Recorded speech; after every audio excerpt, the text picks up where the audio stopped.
good morning. Good morning. God, it's a beautiful spring day here in the Northwest. I'll just hit it straight in. We're going to talk about Trump for a second. Even if he wasn't old, even if there wasn't an issue with his mentality, with his aging,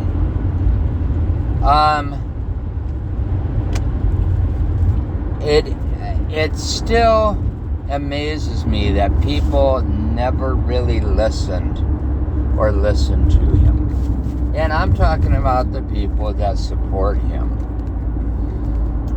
They sit there and they see and they hear the stuff going on within the world that he's obviously pivotal in, and they're kind of crying foul, or they're crying for the humanity of what's going on, but they don't realize that he's talked about all this stuff beforehand. Case in point, what am I talking about? Your Middle East. Okay? When he, as a president, turned around and started talking about the Gaza Strip as beautiful property and just get the people out of there, that should have been like a major alarm for anybody.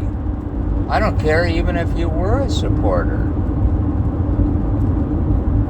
The mentality that you would have to have as a person,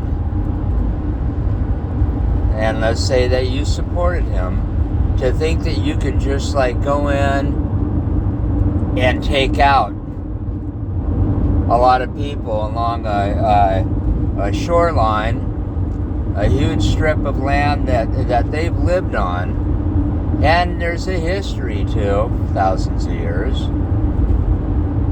that you just go in and go, okay, you guys are out of here, and create this eminent domain situation. It's appalling. It's stupid. It's insanity is what it is. And if you supported that thought, I don't care who they are there. That's, you've got to rethink why you think that way. Okay? Those of us that are understanding the humanitarian issue with some of his decisions are totally hearing him, and then it automatically raises a red flag. There becomes a warning. Because of what he says. And that one was one that was just another in a long line of shit that I've ever heard. He'll turn around and gaslight people and say, well, it's because of this or because of that. But in reality, to sit down in a boardroom or be on a golf course, or to sit down and talk with anybody with the arrogancy and the audacity that you can just move millions of people from here and there like chess players, chess pieces, should be very alarming to anybody, period. Okay? You can support him all you want, but there will come a day when you're one of those chess pieces. And trust me, you're not going to like it. Because you won't have a fucking thing to say about it. You won't have one word to be able to rebut it. And that's kind of what I'm talking about, is that it's sad that people don't think about things further ahead.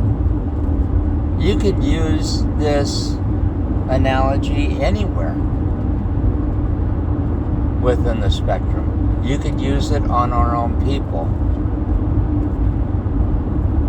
Even in the states that support him, turn around and go, okay, but if all of a sudden he decides to do an eminent domain on your land and says, oh, you guys got to move, and you think the value of your home or your land is, say, $50,000, but we're only going to give you 20. Get out. You don't have any say-so. You won't have any say-so about it whatsoever. You gotta think of what those words are that he's saying. What kind of mind thinks that way? You are not part of his plan. You are not even an integer within his family's equation. Okay? What you've done is that you've bought into the sales pitch that's made him who he is today. I got nothing but love for you. But please, discernment. Use discernment, people. Have a good day.